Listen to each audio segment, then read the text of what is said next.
Hi friends, இன்றைக்கி எங்கள் வீட்டில் மத்தியானம் லஞ்ச் மெனு என்னன்னா சுட சுட சாதம், சுட சுட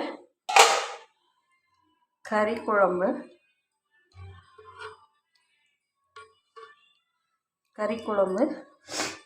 சுட சுட ரசம். இதுதாங்க இன்னைக்கு எங்கள் வீட்டில் நாங்கள் மத்தியானம் செஞ்ச லஞ்ச் மெனு. எங்கள் வீட்டில் கறி குழம்பு இது ரொம்ப நல்லாயிருக்கும். எங்கள் வீட்டில் கறி குழம்புனா ரொம்ப பிடிக்கும் எல்லாருக்கும். அதனால தான் கறி குழம்பு செஞ்சுருக்கேன்.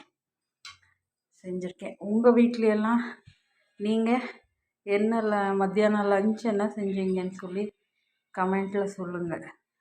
இந்த வீடியோ பிடிச்சிருந்தா ஷேர் பண்ணுங்கள், லைக் பண்ணுங்கள், சப்ஸ்கிரைப் பண்ணுங்கள். பாய்ங்க.